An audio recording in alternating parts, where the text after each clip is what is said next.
penonton sekalian, ombak bukan lagi penghalang, dalamnya laut bukan lagi batasan. Pembangunan teknologi dalam industri maritim kini adalah antara yang tercanggih dan termaju. Kalau anda ingin mengetahui dengan lebih mendalam lagi, silakan bersama saya menjelajah dan menyelam dalam pelayaran video yang akan menjelaskan segalanya. Menyingkap kerjaya dalam industri maritim akan membawa kita kepada satu sektor perindustrian yang mencakupi bidang kelautan dan aktiviti-aktiviti berkaitan yang merangkumi antaranya perkapalan, limbungan, pelabuhan, minyak dan gas, keselamatan dan penguatkuasaan, perikanan, pelancongan, komunikasi. Manakala bidang kemahiran yang menyokong industri ini meliputi pelbagai jurusan kejuruteraan dan teknikal, pengoperasian dan perkhidmatan. Sesebuah kapal yang berlayar di lautan, lebih-lebih lagi di perairan antarabangsa, bagai pulau terapung yang serba lengkap dan tersendiri bergerak dalam satu keluarga pekerja dengan misi yang telah ditetapkan. Lazimnya terdapat 4 bahagian dalam pengendalian sesebuah kapal, iaitu bahagian dek, bahagian kejuruteraan marin, bahagian sajian, dan bahagian komunikasi. Selain daripada keempat-empat bahagian ini, terdapat juga bahagian-bahagian lain mengikut fungsi dan peranan sesebuah kapal itu. Umpamanya, bahagian perhotelan bagi kapal pelancongan dan percutian. Manakala bagi kapal yang menjalankan tugas-tugas keselamatan dan kegiatan yang sehubungan dengannya, tentu sekali dilengkapi dengan petugas-petugas yang mahir mengendalikan peralatan-peralatan khas. Dek kapal merupakan bahagian yang paling diketahui ramai. Aktiviti kelasian dan pelautan dikatakan berpusat di sini. Benar tidak alasan ini akan kita ketahui sepanjang tinjauan kita dalam menyingkap kerjaya yang banyak kepelbagaiannya. Apapun, dek adalah wajah kebanggaan setiap pelaut yang bertugas. Mengikut turutannya, bahagian dek diketuai oleh seorang chief officer, kemudiannya first officer, second officer, third officer, dan tenaga kerja yang membantu seperti bosun, able seaman, dan ordinary seamen.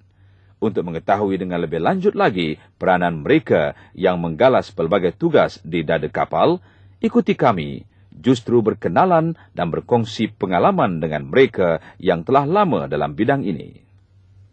Sebagai seorang serang, saya bertanggungjawab kepada dua bahagian kerja lah. Sekiranya saya bertugas di dalam kapal pada hari itu, saya memastikan kaki tangan bertugas dengan betul dan menerima arahan-arahan dari pegawai atasan. Sekiranya ada tugas-tugas luar seperti menghadapi pencemaran alam, saya akan pastikan lokasi dia, pastikan bot-bot itu telah mendapat bekalan keperluan asas dia seperti minyak, alat-alat makan dia, alat-alat kecemasan benar-benar telah mencukupi dan boleh untuk kita mengatasi masalah yang akan kita terima pada hari itu. Dan sekiranya saya berada di bahagian darat, kerja-kerja saya mungkin menyediakan jadual-jadual kerja untuk kaki tangan bawahan saya lah. Memastikan slipway dalam keadaan yang telah bersedia untuk digunakan, lain-lain peralatan yang kita perlukan lah. Bahagian enjin diketuai oleh seorang chief engineer, diikuti dengan second engineer, third engineer, fourth engineer, dan juru elektrik. Mekanik marin seperti motorman. Bagaimana pula rutin petugas-petugas yang menjadi tulang belakang sesebuah kapal ini? Saya juru enjin laut yang bertugas di Jabatan Laut yang mana bertanggungjawab memastikan keadaan enjin baik semasa dalam perjalanan. Selain daripada itu, menyelenggarakan enjin agar selamat dalam perjalanan pergi dan balik dan memastikan bekalan, bahan bakar, minyak dan sebagainya mencukupi semasa dalam perjalanan. Selain daripada itu juga, saya memastikan kaki tangan di peringkat bawahan saya agar mengawasi enjin, mengawasi segala pam, mengawasi segala bacaan-bacaan di instruction panel dalam keadaan baik dan memastikan setiap perjalanan enjin. Saya berharap kepada remaja-remaja yang berminat dipersilakan bidang pelayaran ini ataupun bidang kerjaya ini begitu amat menyerahlah untuk masa akan datang. Kerjaya menyelenggarakan enjin sesebuah kapal yang sering beroperasi sehingga beberapa hari, berminggu-minggu, malah ada yang berbulan-bulan di lambung ombak memang mencabar. Tetapi kalau minat anda bukan di bidang teknikal, anda boleh menjurus dalam kemahiran di bahagian sajian atau catering. Kerana kepentingan bidang ini dalam perkapalan memang tidak dapat dinafikan. Antara kerjaya yang boleh para remaja ceburi di sini adalah jawatan seperti catering officer, chef dan steward. Perkapalan dalam industri maritim juga menawarkan peluang kerjaya di bidang pelancongan. Kapal percutian kini semakin berkembang di negara kita. Berbanding dengan apa yang lazimnya di darat, bidang perhotelan di laut mengemukakan perspektif kerjaya yang lebih mencabar dan tentu sekali pendapatan yang lebih lumayan. Beberapa ulasan dan pengalaman mereka yang telah komited dalam bidang ini akan dapat memberi sedikit gambaran kepada para remaja yang berminat. Bekerja di atas Coral Princess ni, di atas kapal lah, memang seronok sebab dia tak ada banyak stres, kerjanya relax dan kita selalu bercampur gaul dengan passengers dan tiap-tiap hari passengers bertukar-tukar, jadi tidaklah membosankan. Kelebihan bekerja di atas kapal ni, pertama sekali kita boleh jimatkan duit sebab kita tak keluar selalu untuk belanja dan kita selalu dapat berinteraksi dengan orang-orang baru, passenger baru yang naik. Jadi ramai lagi kawan-kawan baru kita dapat. Selain dari itu, kita boleh melancong ke beberapa negeri. Apa yang kami paparkan tadi adalah kerjaya yang para remaja boleh terokai dalam sesebuah kapal. Namun, jangan lupa banyak lagi kerjaya dalam industri maritim ini menunggu anda di daratan. Antara sektor yang merangkumi bidang ini adalah pembinaan kapal, membaik pulih, menyenggarakan kapal sama ada kapal untuk tujuan komersial atau kapal-kapal keselamatan seperti kapal tentera laut dan lain-lain. Untuk pengetahuan para remaja, jurusan dan kemahiran yang anda boleh ceburi di bahagian pembinaan, membaik pulih dan penyenggaraan kapal ini antaranya ialah bahagian fabrikasi, bahagian mechanical engineering, electrical engineering, general electronics, support services dan bahagian weapons and fire control systems untuk pembinaan serta membaik pulih kapal-kapal perang. Jawatan yang boleh diceburi dengan bermula daripada peringkat bawah iaitu jawatan sebagai pekerja am, pembantu bengkel, mekanik, juruteknik, technical assistant dan seterusnya trainee engineer, engineer dan senior engineer. Kini, untuk mendekatkan lagi para remaja dengan kemahiran-kemahiran yang terdapat di dalam industri maritim, kami akan membawa para remaja berkenalan dengan pekerja-pekerja mahir di dalam bidang ini. Kelayakan untuk memegang jawatan yang ditawarkan juga adalah berbeza antara setiap jawatan. Tugas-tugasnya adalah membaiki bahagian-bahagian kapal. Dalam doken ni luas, location dia terbagi kepada beberapa lokasi dia. Jadi jika kita ambil lokasi ni lebih bertumpu kepada engine saja, engine assembly. Jadi dalam lokasi ni kita boleh dikatakan mencantumkan bahagian-bahagian engine. Kami lebih memudah memahami setelah Secara teori kami belajar di Politeknik. Di sini kami membantu technician ke, skill worker, apa-apa yang patutlah. Di situ juga kami masa komunikasi, kami dapat belajar banyak daripada pengalaman mereka. Dan kerjasama yang mereka berikan tu cukup baiklah. Semasa saya menjalankan latihan di sini, saya sudah pergi ke banyak section. Di antaranya ialah section hydraulic, shafting, aircon, dan sekarang saya di engine side, iaitu di cylinder head section. Bagi di shafting, saya telah ditugaskan untuk membantu mereka mengeluarkan shaft, memasang shaft, membuka coupling, mencuci coupling. Di bahagian aircon pula, saya ditugaskan untuk memasang kompresor, kondenser dan sebagainya. Di hydraulic pula, saya pula bersama rakan-rakan saya sedang membuka boat David, dan saya dapat tengok struktur dalam dia dan faham konsep dia. Sekarang di engine, sekarang saya sudah masuk assembly room untuk memasang, tengok pekerja-pekerja sini memasang komponen-komponen dalam engine. Dan cylinder head pula, saya belajar benda-benda secara umum seperti valve, inlet valve, exhaust valve dan sebagainya. Kita telah pun berkesempatan meninjau pelbagai jurusan kemahiran maritim, baik di laut maupun di darat. Namun, tidak akan lengkap penjelajahan kita tanpa mengunjungi rakan-rakan yang sentiasa sibuk di pelabuhan. Di sinilah terlihatnya bermacam-macam aktiviti pemunggahan dan pengangkutan oleh jentera-jentera gergasi bagai dinosaur di zaman purba. Kontainer-kontainer yang tersusun kemas menampung bermacam-macam muatan dan mereka yang bertugas mengendalikannya. Saya sebagai crane operator dan sebagai jurulatih juga. Kita kerja tugas tu mengendalikan kontainer daripada kapal ke dermaga. Dan berapa yang kita boleh lah, kira-kira macam 1 jam 27 atau 30, depend on the kapal. Kerja di bahagian operator merupakan tenaga pekerja yang lama. Jadi dengan kehadiran saya di sini adalah sebagai pelapis untuk menggantikan mereka yang telah berusia.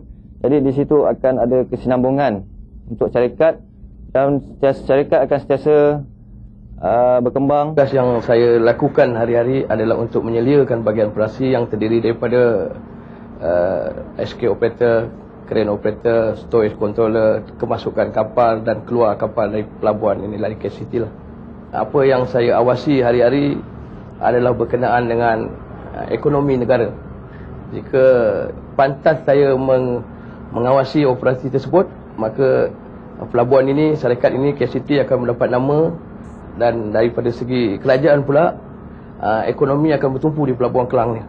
Pasal kita mengendalikan dengan cepat.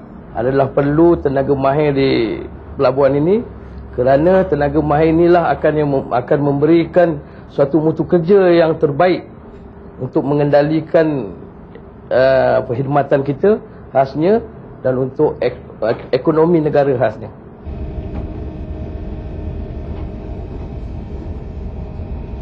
Sekarang, kita telah mengetahui bahawa sektor maritim bukan lagi sekadar perkapalan dan pelayaran. Jelas sekali ia menjanjikan banyak peluang pekerjaan. Dan bagi siapa yang ingin menjurus ke dalam bidang ini, haruslah mempersiapkan diri. Dalam masa yang singkat sahaja, para remaja sudah pun berjaya menerokai bidang maritim yang begitu luas ini. Pasti ada di antara para remaja sudah berminat untuk menceburi bidang ini. Namun, minat sahaja bukanlah tiket untuk menempah kejayaan. Para remaja haruslah mengetahui di manakah para remaja boleh menimba pengetahuan agar cita-cita anda itu menjadi kenyataan. Kelayakan untuk menceburi kerjaya yang terdapat di bidang ini berbeza, iaitu bergantung kepada jenis kemahiran yang menjadi pilihan para remaja. Namun, antara institusi yang menganjurkan kursus di dalam bidang ini antaranya ialah Institut Kemahiran MARA, Akademi Laut Malaysia, Alam, Politeknik Ungku Uma dan UTM. dan kelayakan bergantung kepada setiap institusi.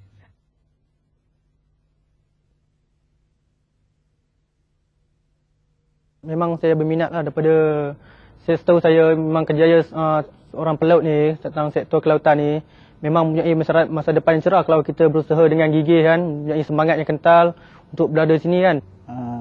Saya minat dalam bidang kapalan ni, saya menyertai alam melalui media masa dan ikut sijil yang dikendaki oleh pihak alam. Seperti di sini dia ada tawarkan 3 kursus kan. Mula sekali kursus kelasi enjin iaitu engine rating, kedua kursus kelasi deck, ketiga kursus kelasi sajian. Kursus kelasi enjin dia orang jangka masa dia lebih kurang 3 bulan. Memang 3 bulan kan. Lepas tu kelasi deck pula 3 bulan. Kelasi sajian dia orang lepas 3 bulan tu dia orang ambil lanjutan jadi senior kan. Dia orang 6 bulan lah kelasi enjin, kelasi sajian. Selepas saya menamat kursus di alam, saya akan berkhidmat di kapal penaja saya. Itu penaja PNSL. Cita-cita saya apabila setelah keluar pada alam ni, saya ingat saya nak ambil yang paling tertinggi lah dalam engine driver sebab saya memang bertekad dan bercita-cita untuk naik ke tahap yang tinggi. Untuk pengetahuan para remaja, ilmu yang diperolehi oleh pekerja-pekerja mahir ini tiada terkira nilainya kerana bidang ini mempunyai prospek yang sungguh luas. Para pekerja mahir mempunyai pilihan sama ada untuk bekerja di atas kapal atau di darat seperti di syarikat-syarikat perkapalan yang semakin hari semakin hebat berkembang.